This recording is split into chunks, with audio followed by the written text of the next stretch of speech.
HTML form वो जो है वो विजिटर को अपने जो इन्फॉर्मेशन इनपुट डेटा है उसको वेबसाइट में एक्सेप्ट करने के लिए यूज़ किया जाता है। वो डेटा एंट्री करने में जो हम करते रहे उसको अलाउ करता है कि वो अच्छे से हम कर पाए, यानी कि मोर इंटरेक्टिविटी और कंट्रोल रहता है जब हम उसको हम इनपुट करते हैं। अगर आपको पर्सनल डिटेल डालनी होगी, अगर ईमेल अकाउंट बनाना है तो अगर या तो आपको रजिस्टर करवाना है वेबसाइट पे तो आपको अपनी पर्सनल डिटेल डालनी ही पड़ेगी। यही जो इन्फॉर्मेशन है वही सेटअप करेगा आपका अकाउंट यूज़र के लिए। और ये सभी इन्फॉर्मेशन हमें इंटरनेट से अगर चाहिए तो हमें इंटरनेट के लिए HTML फॉर्म बनाना पड़ेगा। फिर से ये डेटा जो है वो अलग अलग एप्लीकेशन से स्टोर किया जाता है और वापस उसको रिट्रीव करने के लिए और उसकी डिटेल हमें यूज़र को वेबसाइट पर रजिस्टर करना पड़ेगा। HTML फॉर्म एक कंटेनर की तरह भी बिहेव करता है, मतलब कि वो सभी इंफॉर्मेशन जो यूज़र है उसके साइड से कलेक्ट करता है। जब HTML फॉर्म जो है कलेक्ट करता है इंफॉर्मेशन, वो लेबल, चेकबॉक्स, इन text input field, radio button, submit button, reset button और उसी तरह से बहुत सारी अलग अलग चीज़ के फॉर्म में होती है। HTML फॉर्म के एलिमेंट्स। HTML फॉर्म बनाने के लिए 4 एलिमेंट है, जिसमें नीचे लिखे हुए form, input, text area and select an option. पहला है उसमें HTML form elements. Form elements, form element जो है वो HTML फॉर्म को बनाने के लिए यूज़ किया जाता है। ये कंटेनर की तरह भी बिहेव करता है, मतलब कि ये मेमोरी को स्टोर भी करता है। इसके लिए जो टैग है जो इसको अमल करता है, उस टैग का नाम है जो हम लिखा हुआ है स्लैश फॉर्म्स स्लैश, जो है वो उसके फॉर्म में हमें लिखना पड़ेगा। यहाँ पे एक एग्जांपल भी दिया हुआ है। इस एग्जांपल के फॉर्म में हम उसको इनपुट करवा सकते हैं। वो स्टार्टिंग भी फॉर्म से होता है और एंडिंग भी फॉर्म से होता है, बीच में बैक स्लैश आपको डालनी पड़ेगी। ये जो एट्रीब्यूट है उसके दो, मतलब के एलिमेंट के दो एट्रीब्यूट है, एक्शन एंड मेथड। ये जब हम फॉर्म सबमिट करते हैं उसके बाद फॉर्म की इंफॉर्मेशन, उसके डेटा को कहाँ पे सेंड करना है उसका स्पेसिफिकेशन जो है वो एक्शन एट्रीब्यूट से पता चलता है। वो फाइल के नेम को एक वैल्यू की तरह लेता है। जब अपना यूज़र जो है वो उसमें सभी इंफॉर्मेशन डाल देगा, एंटर करवा देगा, उसके बाद वो सबमिट बटन पे क्लिक करेगा। जब वो सबमिट बटन पे क्लिक करेगा उसके बाद ही उसकी इंफॉर्मेशन ओपन की जाती है। Method and it's value. Method attribute जो है यहाँ पे फॉर्म फॉर्म जो हमने बनाया था उसकी इंफॉर्मेशन जब हम भेजते हैं तब एच टी टी पी जो मेथड है उसको स्पेसिफाई करने के लिए एक एट्रीब्यूट्स है वो मेथड, उसका यूज़ किया जाता है। वो दो टाइप की वैल्यू एक्सेप्ट करता है, मतलब कि उसके दो वैल्यू है, गेट एंड पोस्ट। फर्स्ट है उसमें गेट। गेट मेथड जो है वो पहले तो मेथड फॉर्म में से इंफॉर्मेशन डेटा कलेक्ट करके यूआरएल के एंड में सर्वर तक भेजता है। जब वो इंफॉर्मेशन यानी कि डेटा जब भेजता है तब वो लिमिटेड इंफॉर्मेशन ही भेजने का अलाउ करता है, मतलब ज़्यादा इंफॉर्मेशन नहीं भेजता है। और जो ये मेथड की पहले प्री प्राइमरी वैल्यू जो होती है वो गेट ही होती है। दूसरी है उसमें पोस्ट मेथड। पोस्ट जो है वो HTTP ट्रांजेक्शन यानी कि HTTP ट्रेडिंग हम करेंगे तब उसमें इंफॉर्मेशन डेटा को ब्लॉक के फॉर्म में यूआरएल सर्वर तक भेजता है। ये इसमें जब हम भेजेंगे तब डेटा की लिमिटेशन कोई नहीं है, मतलब कि हम कितना भी चाहे उतना डेटा सर्वर के एंड तक भेज सकते हैं। जो गेट में हमने देखा कि उसमें कम भेज सकते हैं, तो पोस्ट में हम ज़्यादा भेज सकते हैं। ये ही इन दोनों का डिफरेंस है। पहला है उसमें इनपुट एलिमेंट्स। इनपुट एलिमेंट्स जो है वो radio button, check box, text box, password, submit button और रीसेट बटन के फॉर्म में होता है। इसमें जो टैग है जो इसको इम्प्लीमेंट करती है, मतलब कि अमल करती है, जिसको हमें पहले लिखना पड़ेगा, वो हमें यहाँ पे बताया हुआ है। दूसरा जो है वो कि इसमें हम एक इसके साथ साथ एक्स्ट्रा चीज़ जो है टाइप, नेम और वैल्यू भी उसमें डाल सकते हैं, मतलब कि उसकी स्पेसिफिकेशन है, यह भी हम इसके साथ इनपुट करवा सकते हैं। यहाँ पे जो एलिमेंट्स है इनपुट एलिमेंट, उसमें हम ये फील्ड का टाइप जो है कौन सी फील्ड हमें अंदर फॉर्म में क्रिएट करवाना है वो भी स्पेसिफाई कर सकते हैं। दूसरा है कि फॉर फील्ड के टाइप्स का स्पेसिफिकेशन करने के लिए और फील्ड का नाम देने के लिए और प्री डिफाइन यानी कि डिफ़ॉल्ट वैल्यू अगर हमें फील्ड के फॉर्म में इनपुट करवानी है वो भी हम इनपुट एलिमेंट से करवा सकते हैं। कि जैसे हमें कोई वैल्यू सिलेक्ट नहीं करनी और डायरेक्टली कोई वैल्यू ही लेनी है, उसको डिफ़ॉल्ट वैल्यू बोलते हैं, तो वो भी हम इससे सिलेक्ट करवा सकते हैं। इसके बाद जो है ये HTML एलिमेंट का टेबल दिया हुआ है। ये टेबल है बहुत ही इम्पोर्टेंट है MCQ एग्ज़ाम के लिए। उसमें पहला है कि आपको रेडियो रेडियो जो ऑप्शन है, रेडियो ऑप्शन हमें बहुत सारे हमने ग्रुप में एलिमेंट्स डाले होंगे, मतलब आइटम डाली होगी, उसमें से एक सिंगल आइटम आपको सिलेक्ट करनी है, तो आप रेडियो बटन का यूज़ कर सकते हो। चेक बॉक्स, कभी कभी हम जब एक से ज़्यादा ऑप्शन सिलेक्ट करने होते हैं, मतलब 4 ऑप्शन में से मानो कि 2 ऑप्शन हमारे आ रहे हैं, तो उस केस में हम चेक बॉक्स का यूज़ कर सकते हैं। यहाँ पे मल्टीपल आइटम सिलेक्ट करके एंट्री करवा सकते हैं। HTML फॉर्म में हमें कुछ लिखना है तो हम टेक्स्ट बॉक्स का यूज़ कर सकते हैं, जो टेक्स्ट के फॉर्म में यूज़ होता है। पासवर्ड अगर हमें डालना है तो हम पासवर्ड फील्ड का यूज़ कर सकते हैं। और सबमिट जो है वो हमारा फॉर्म, सबमिट एक जो बटन होगा, मतलब कि हमें ये सबमिट इनपुट भी हम डाल सकते हैं। और मानो कि हमें सभी डेटा जो डाला हुआ है पूरे फॉर्म में वो रिसेट करवाना है, तो हम रिसेट बटन का ऑप्शन भी हम एंट्री करवा सकते हैं। ये कंपोजर जब हम ओपन करेंगे तब ये ऐसा, इसका जो व्यू होगा अपने लैपटॉप या कंप्यूटर में, वो ऐसा दिखाई देगा। इसका व्यू मैंने यहाँ पे बनाया हुआ है, मतलब कि मैंने उसमें से लैपटॉप के स्क्रीनशॉट्स के थ्रू इसका यहाँ पे दिया हुआ है। टेक्स्ट एरिया एलिमेंट है।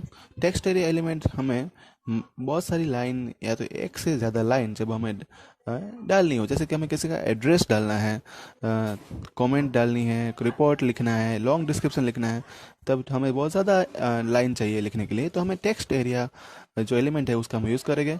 ये हम उसमें रो और कॉलम कितनी यूज़ करनी है वो भी हम डाल सकते हैं, स्पेसिफाई कर सकते हैं।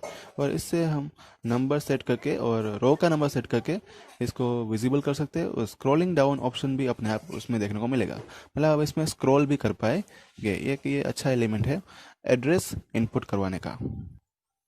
मैंने यहाँ पे जब हम टेक्स्ट एरिया, जब हम प्रोग्राम में अगर हमें डालना होगा तब हम इसका कैसे यूज़ करेंगे, तो मैंने आपको एक एग्जांपल लेके बताया हुआ है कि हम पहले कमेंट HTML डाल के उसमें रो 4 मैंने डाली और कॉलम मैंने 20 डाली है। इस तरह से हम इसको एक डाल सकते हैं टेक्स्ट एरिया के, जो हम इसमें अपना एड्रेस आ जाएगा। HTML में ड्रॉप डाउन मेनू अगर हमें बनाना है तो सिलेक्ट टैग का यूज़ किया जाता है। अगर उसमें हमें कोई वैल्यू ऐड करनी है तो हम ऑप्शन टैग का हम यूज़ करने वाले हैं। और इसके लिए जो टैग है वो सिलेक्ट स्लैश वाली है, और ऑप्शन के लिए भी ऑप्शन स्लैश वाली टैग जो है वो हमने यहाँ पे लिखी हुई है। एक एग्जांपल भी मैंने लिखा हुआ है कि हम जैसे कोई राजकोट, अहमदाबाद, सूरत लेके उसमें से जो भी हमें ऐड करवाना है कि भाई कौन सी सिटी में कोई रहता है, तो हम ऐसे सिलेक्ट इन ऑप्शन एलिमेंट का यूज़ करके हम उसको एंट्री करवा सकते हैं। ये फॉर्म है, आपको पता होना चाहिए कि हम कोई गवर्नमेंट एग्ज़ाम या प्राइवेट जॉब के लिए जब अप्लाई करते हैं तो हमें अपना सिलेक्ट सिटी का जो ऑप्शन आता है, वो सिटी सिलेक्ट करने का ऑप्शन जो है उसमें ऐसा देखने को मिलता है, जो हमें खुद ही बनाना पड़ता है। HTML टैग का यूज़ करके अगर हम फॉर्म तैयार करते हैं तो वो बहुत टेडियस प्रोसेस है। यानी कि अगर हम इसको IDE integrated development environment software से अगर ये इसका बनाया जाए तो ये बहुत ही इजीली हम उसको बना सकते हैं। और दूसरा है GUI, जिसका ये जो इंटीग्रेटेड डेवलपमेंट एनवायरनमेंट IDE जो एक सॉफ्टवेयर एप्लीकेशन है जो हमें पूरी कंप्लीट फैसिलिटी प्रोवाइड करता है डेवलपमेंट करने के लिए, सॉफ्टवेयर को डेवलप करने के लिए। ये हमें GUI, graphical user interface, text code editor, compiler, interpreter और डिबगर, ये सब कुछ प्रोवाइड करता है, इसलिए हम डायरेक्टली वेबसाइट उसके थ्रू बना सकते हैं। और composer, Eclipse, JBuilder, NetBeans are ये जो सभी जो है वो उसके दूसरे ओपन सोर्स IDE के एग्जाम्पल है। क्लास 12 में हमें मेनली कंपोजर के बारे में ही डील करनी है, मतलब कंपोजर ही सीखना है, बाकी सब सॉफ्टवेयर जो है मार्केट में अवेलेबल उसके बारे में नहीं सीखना है। तो कंपोजर एक free open source web development IDE है, मतलब कि एक ऐसा सॉफ्टवेयर है जिसके थ्रू हम वेब पेज बना सकते हैं। वेब पेज बनाने की वजह से वो वेबसाइट बन जाती है, जिसको हम अपलोड करके डायरेक्टली हम इंटरनेट पे वो ब्राउजिंग कर सकते हैं। ये हमें कहाँ से मिलेगा, तो ये मिलेगा हमें composer.net साइट है, उससे हम फ्रीली डाउनलोड कर सकते हैं। ये फ्री में अवेलेबल है, इसको कोई चार्ज देना पड़ेगा नहीं। ओके, ये एक what you see is what you get WYSIWYG type का एक ग्राफिकल इंटरफेस है जो हमें वेब पेज बनाने के लिए हेल्प करता है। कंप्यूटर जो है मतलब कंप्यूटर में कंपोजर जो है वो एक वेब ऑपरेटिंग सिस्टम है जो वेब पेज के डेवलपमेंट के लिए मतलब वेब पेज बनाने के लिए और वेब पेज में का संचालन करने के लिए मतलब उसका मैनेजमेंट करने के लिए कि कैसे उसको आगे पीछे रखना है वो भी हम इससे मैनेज कर सकते हैं। कंपोजर जो है उससे हम इजीली और फास्ट हम वेब पेज बना सकते हैं और इससे सोर्स कोड में चेंज करके उससे और वेब पेज में दूसरे मतलब अपने हिसाब से हम वेब पेज अपडेट कर सकते हैं। इसमें जो कंपोजर में एक रहता है साइट मैनेजर। साइट मैनेजर क्या काम करता है, वो दूर जो रहने वाले सर्वर को इजीली फाइल सेंड कर सकता है और उसके थ्रू दूर रहने वाले सर्वर के पास फाइल अपलोड भी कर सकता है। कंपोजर CSS यानी कि कास्केडिंग स्टाइल शीट को पूरा सपोर्ट करता है, मतलब कि हम बिना सोर्स कोड टाइप किए भी हम इसमें वेब पेज बना सकते हैं। कंपोजर में 3 टूल बार है, एक composer tool bar, format tool bar 1, format tool bar 2। ये जो दूसरे दो दिए एडिट मोड टूल बार और स्टेटस बार वो तो सब में होते ही है। कंपोजर जो है 2 सेक्शन में उसकी विंडो है वो देखने को मिलती है, एक है साइट मैनेजर और दूसरा है ब्लैंक मैनेजर। ब्लैंक मैनेजर और साइट मैनेजर में पहले हम देखते हैं साइट मैनेजर। वो साइट मैनेजर जो है वो अगर हमें एक से ज़्यादा वेबसाइट बनानी है, उसमें हमें इनपुट ऐड करवाने हैं, नेविगेट करवाने हैं, तो ये बहुत ही पावरफुल टूल है। इससे हम अगर हमें क्लोज बटन के लिए एक शॉर्टकट की दी हुई है वो है F9, उससे हम साइट मैनेजर को क्लोज भी कर सकते हैं। मतलब कि हम MCQ टाइप ही यहाँ पे जो चीज़ इंपॉर्टेंट है वही हम इसकी डिस्कस कर रहे हैं। दूसरा है blank web page. Blank web page जो है वो जैसे कि जिस पेज पे का नाम एम्प्टी होगा और वैसे नाम बिना के वेब पेज को अनटाइटल्ड वेब पेज के द्वारा बताया जाता है। ब्लैंक अनटाइटल्ड वेब पेज उसको बोलते हैं। कंपोजर मोड, इसमें यहाँ पे अगर हम कंपोजर विंडो ओपन करते हो तो उसके राइट साइड में एडिट मोड टूलबार के साथ 3 और मोड भी होते हैं जिसके नाम है नॉर्मल मोड, HTML मोड और प्रीव्यू मोड। पहले उसमें है नॉर्मल मोड।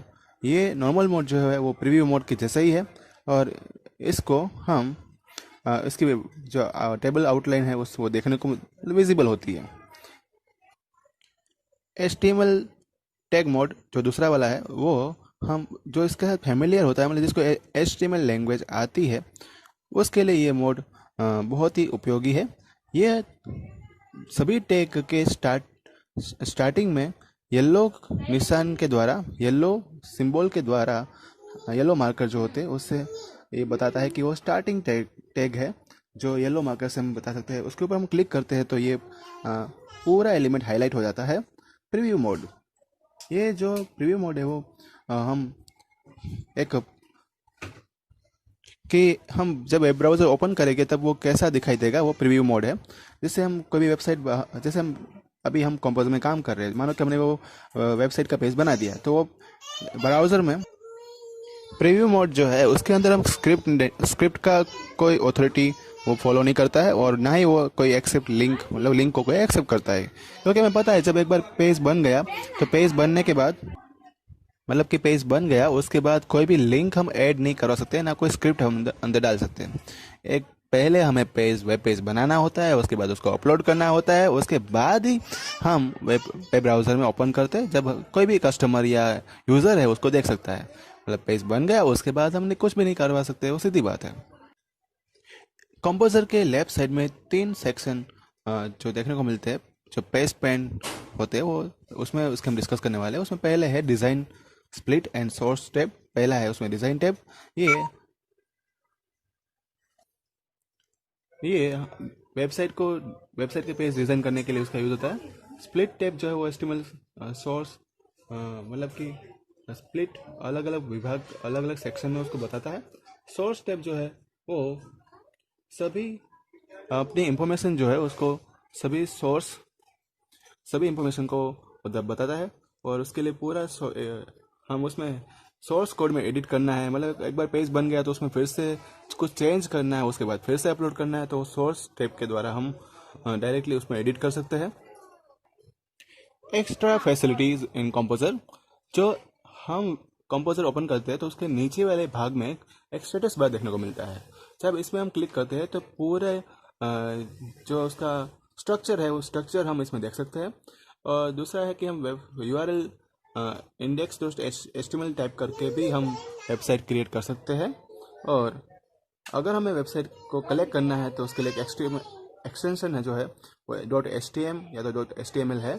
उस एक्सटेंशन के साथ हम वेबसाइट को कलेक्ट भी कर सकते हैं, मतलब उसको स्टोर भी कर सकते हैं। कंपोजर मेनू ऑप्शन, हमें शॉर्टकट की अगर डायरेक्टली हमें कोई ओपन करना है या याद रखना है तो ये मैंने टेबल बना के रखा हुआ है, इसके थ्रू हम डायरेक्टली कुछ आपको जब प्रैक्टिकल आप काम करोगे तब, या तो कोई आपको MCQ पूछेगा तब ये फील्ड जैसे कोई लेबल है, टेक्स्ट एरिया है, रेडियो बटन है, चेक बटन है, तो ये कहाँ से ओपन होने वाले हैं उसका मैंने एक शॉर्टकट आपको इस टेबल में बना के दिया हुआ है, जो बहुत ही ज़्यादा काम आएगा जब आप प्रोग्रामिंग करते होगे। तो ये टेबल जो है आप एक बार देख लेना, तो उसके थ्रू आप डायरेक्टली जो भी चीज़ आपको ऐड करवानी है, आपको कलर है, फॉन्ट फॉर्मेट है, ड्रॉप डाउन मेनू लिस्ट है, ये भी आप ऐड करवा सकते हैं। तो ये था चैप्टर नंबर 1 कंप्यूटर का।